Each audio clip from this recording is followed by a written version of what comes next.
Okay, students, last class I had discussed about the Nyquist criteria for zero ISI. Now, these are for different cases for that is case 1 T less than 1 by 2 W, where the um, which consists of non-overlapping replicas of X of F which are separated by 1 by T, as you can see here. Okay, separated by 1 by T. So there is no choice for X of F to ensure Z of F is equal to T. See, for this case, the condition for zero ISI is this. This is nothing but Z of F. Okay, so I just write here Z of F is equal to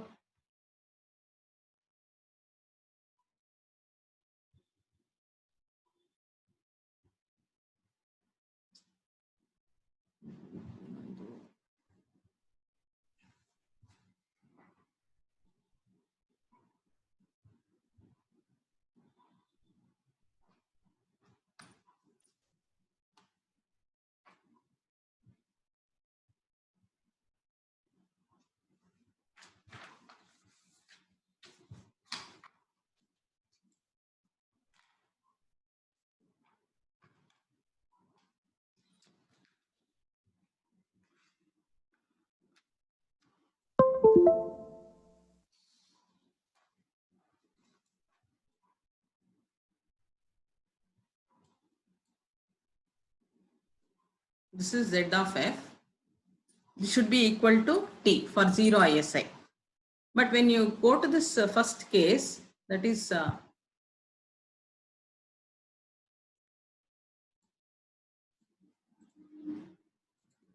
if you come here in this case, this consists of replicas of X of F. This is for one of the replica, this is one replica, this is another replica, etc. So if you look at this replicas of X of F, they are non-overlapping. So it is not possible to use this condition for sampling, because your X of F is separated, replicas of X of F are separated by 1 by T. So with this, you cannot satisfy this condition. That is, Z of F is equal to this, is equal to T for zero ISI cannot be satisfied. Okay. So this, we cannot use this case number 1. Now, if you go to the second case, case T is equal to 1 by 2T, 2W. So here you are having several replicas of X of F. Among the several replicas, only one of them can be used. One of them, one replica, that is the middle replica of X of F, is able to satisfy our condition for zero ISI, that is, this is equal to T. This is the condition to be satisfied for zero ISI. So in case 1, none of the replicas are satisfying that. In case 2, one replica of X of F, that is this replica, this is going to satisfy that condition Z of F is equal to T. So we can use this condition to get zero ISI. So here the replicas are not overlapping, but still you can use this condition, Nyquist criteria, that is T is equal to 1 by 2W for sampling, so that you can overcome the zero ISI. But here the choice is very, very less here. The difficulty with the choice of X of T, it is non-realizable. Because if you look at this, because this only the center replica of X of F is able to satisfy the condition Z of F is equal to this, which is equal to T for zero ISI. So here you need to design an ideal filter. Okay. So designing of ideal filter both for transmitting and receiving filters is very, very difficult. Though it is possible to go for Nyquist criteria T is equal to 1 by 2W for zero ISI, because here we have only one of the replica which can be used. But designing becomes very, very difficult in this case. That is one of the drawback with this second case. A second difficulty with this pulse shape is that its rate of convergence to zero is slow. So mistuning, it is very slow. So X of T decays as 1 by T. So consequently, a small mistiming error in sampling the output of the received matched filter at the demodulator results in an infinite series of ISI. And the different terms in the ISI do not converge also. So this is the problem with this case where T is equal to 1 by 2 W. So it's a very limited case. So if you go to the third case where 1 by T is less than 2W or T is greater than 1 by 2W, this is under the condition overlapping. So you can see that several replicas of X of F are overlapping here. Okay. So with this, a particular pulse spectrum that has desirable spectral properties and has been widely used in practice is the raised cosine spectrum, which is given by this equation. So this case is very, very easy for us to consider in shaping the signal, that is transmitted signal at the receiving filter, because you can easily design, this requires a practical filter which can be easily designed. So it is better to go for a raised cosine spectrum, so that designing of transmitting and receiving filters becomes very, very simple here. Now, with this raised cosine function, we have what is called as, if you look into this equation, we have no derivation of this. You have to just consider this. Alpha is called the roll-off factor, whose value varies from 0 to 1. So now when you take up this pulse x of t having the raised cosine spectrum, so in time domain, this is how it looks like. It's a cosine function with various values of alpha here. So case 3 where t is greater than 1 by 2W is best suited for shaping the pulse, which helps us in designing the transmitting filters and receiving filter, because practical designing is very, very simple here in this case. So I will, I have got my own material. I will send it share it in the WhatsApp group. So for alpha is equal to 0, the pulse reduces to x of t is equal to sinc of t by capital T, and the symbol rate is 1 by t, which is equal to 2W. When alpha is equal to 1, the symbol rate is, so I have shown here the various values of alpha. When alpha is equal to 1, the symbol rate is 1 by t, that is equal to 2W. In general, the tails of x of t decays as 1 by t cube. So you can see here how it is decaying, and for different values of alpha. So alpha is equal to 1, alpha is equal to 0.5, alpha is equal to 0 here. Now for alpha greater than 0, consequently mistiming error in sampling leads to a series of ISI components that converges to a final value. So alpha greater than 0, so this is it will lead to series of ISI component that converges to a final value. Whereas in the previous case, there also it leads to a series of ISI components, but there it does not converge, whereas here it converges. So that is why we go for a raised cosine spectrum. We consider this raised cosine spectrum in shaping the that is the received signal x of t, so that it is very easy to design both transmitting and receiving filter practically. See, none of these equations, whatever I am trying to show you here, we have the derivation for this. You have to just consider it, that's all. So these things you can go through. So it's in the special case where the channel is ideal with C of t is equal to pi of f by 2W, we get this equation. That means C of t is equal to 1 for mod f greater than W. So with that, the received signal, that is x of f is equal to gt of f into gr of f, because C of f will be equal to 1 here. So if the receiving filter is transmitting filter, when both are matched here, then the impulse response will be equal then. So we get gt of f whole square. Now design of band limited signal with controlled ISI. That is, in the previous case we had considered a 0 ISI, but with controlled ISI means we are going to add the ISI intentionally in a controlled manner. Okay, so that we can still get a proper detected output, and the designing of transmitting and the receiving filters are also not that difficult. So if you want to achieve zero ASI in transmission, so for zero ASI, the condition is Z of f should be equal to T here. By adding intersymbol interference to the transmitted signal in the controlled manner, it is possible to achieve a bit rate of 2W symbols per second in a channel of bandwidth W+.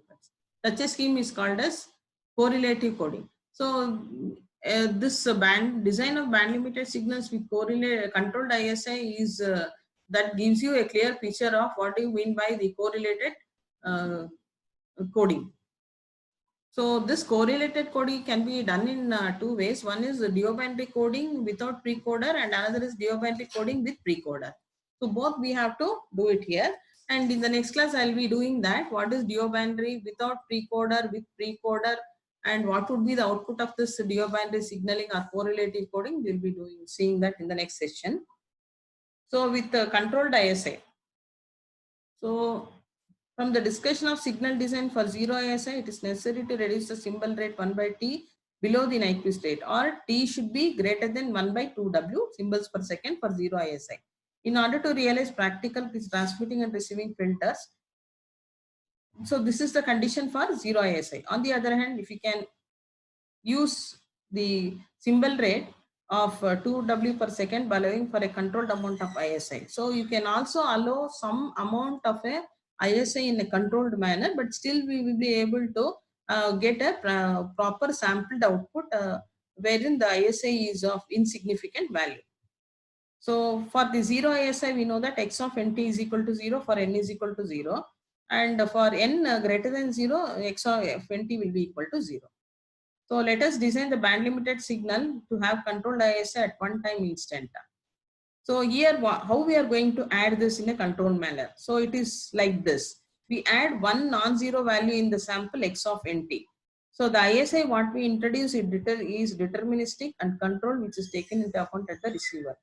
So one special case is, this is condition for zero ASI is x of nt is equal to 1 for n is equal to 0, and x of nt is equal to 0 for other values of n. That is for zero ASI. But for controlled ISI, what we are doing is, we are including one more sample, that is n is equal to 0, 1. Okay. So x of nt is 1 for n is equal to 0, n is equal to 1. And at other values of n, x of nt is equal to 0. So this is how we are going to add the ISI in a controlled manner.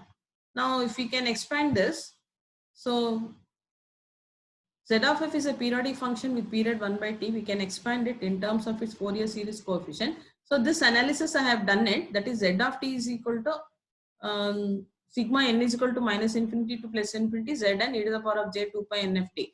So substituting for this coefficient, I have done the realization of the expression for Z of f. So I will send this in the WhatsApp group. Okay. So the same thing here, except only this is the change what we have done is. I'll show you the change here. So n is equal to 1. So this is the ISI that we have introduced in a controlled manner. Okay.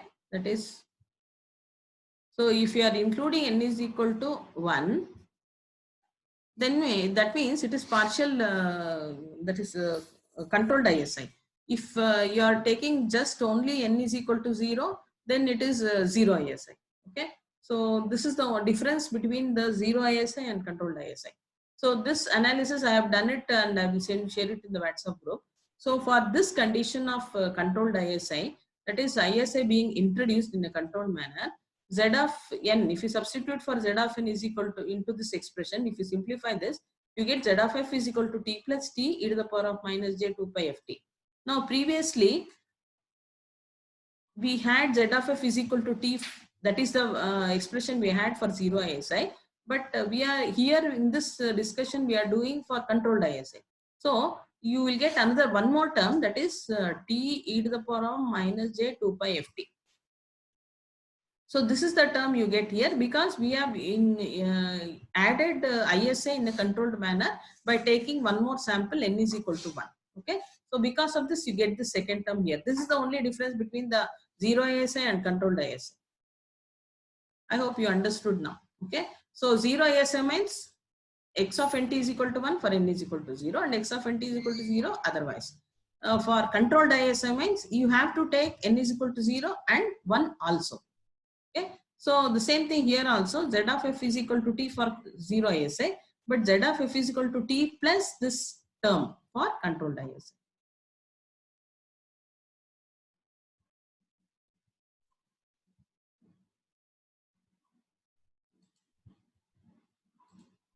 That is the difference. This I will send it in the, share it in the WhatsApp group.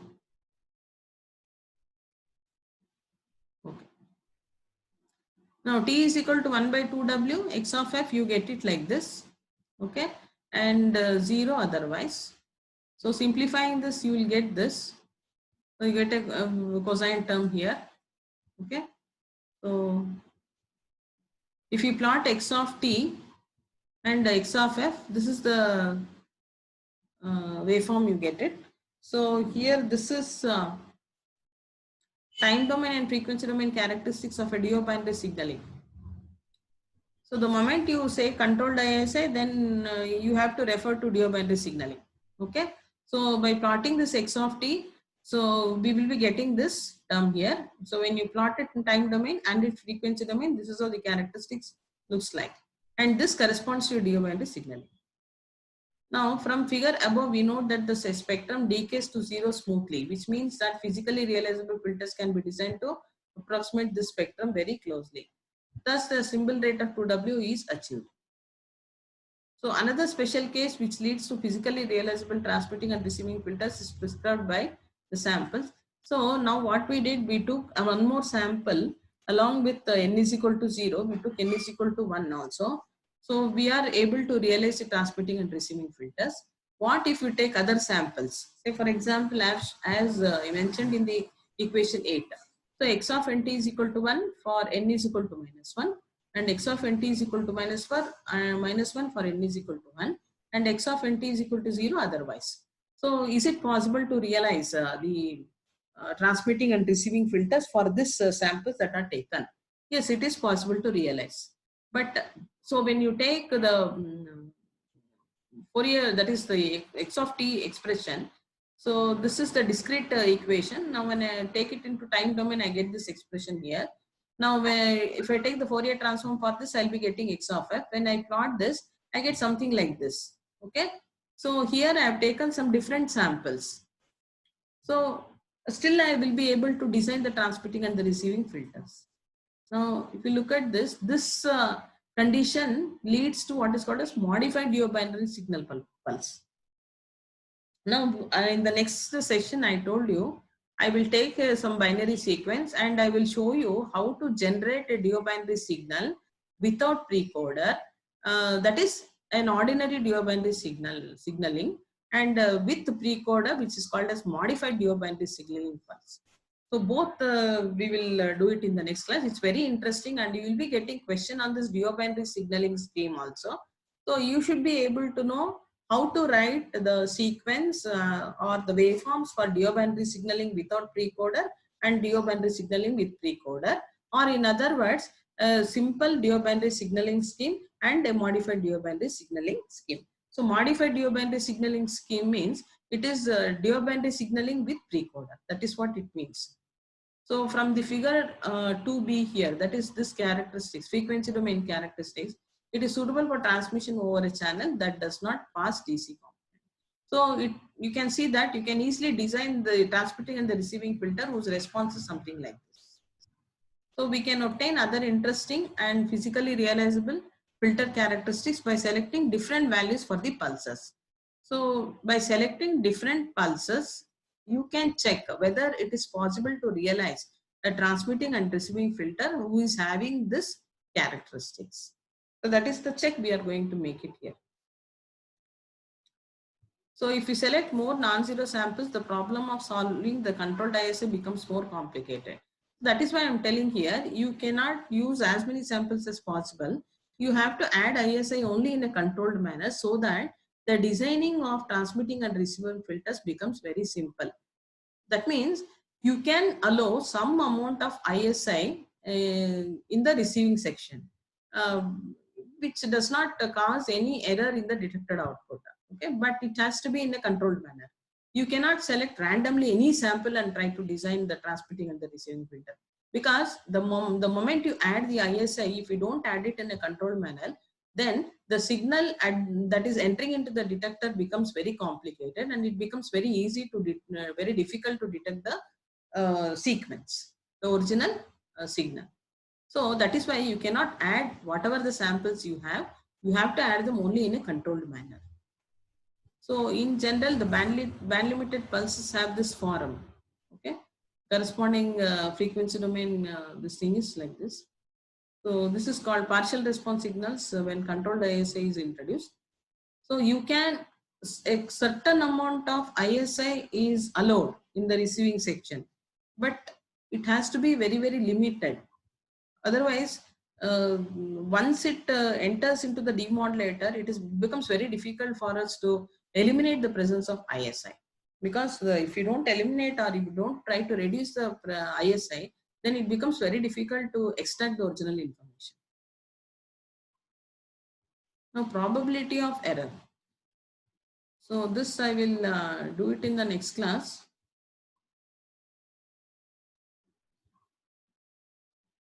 So you can just go through these things. What is zero ISI? What is controlled ISI?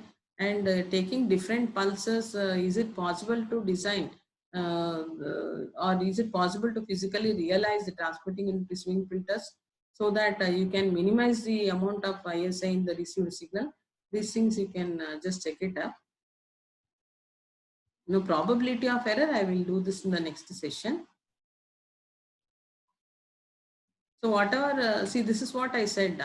For the binary sequence given, determine the pre-coded sequence, the transmitted sequence, received sequence, and the decoded sequence. So this is how you have to do it. So with that is conventional duobinary signaling scheme and with the pre-coder. So what is the difference between the two? So if you don't use a pre-coder, what is the advantage? Or if you use a pre-coder, what is the difference you get in an ordinary duobinary signaling and modified duobinary signaling scheme? And how we are going to decode that sequences, the transmitted sequence, which are in the form of duobinary signaling or modified duobinary signaling. This is very, very interesting, and you will have definitely one question on this duobinary signaling or modified duobinary signaling scheme. So this is a modified duobinary signaling scheme. Okay, so it's very interesting. We will do these examples.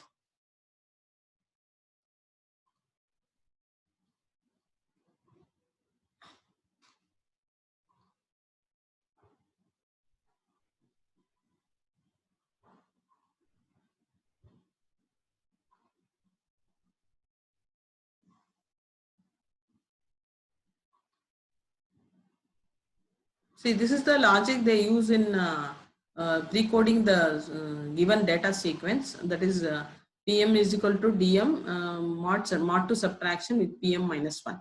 So here also you have to assume some initial bit and you go according to this relation mod to subtraction. Okay. So, but mod to subtraction, mod to addition, both are one and the same.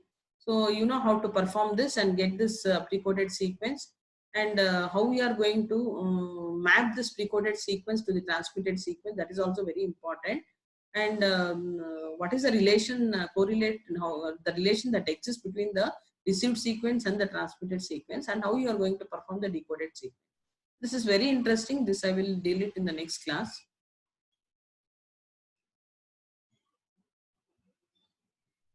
So probability of error, I think you don't have any derivations here.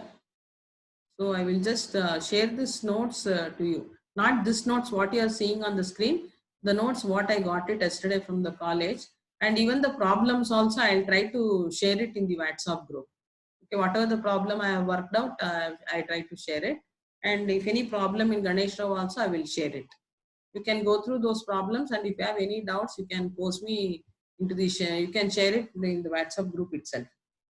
So thank you. I'm just closing the session.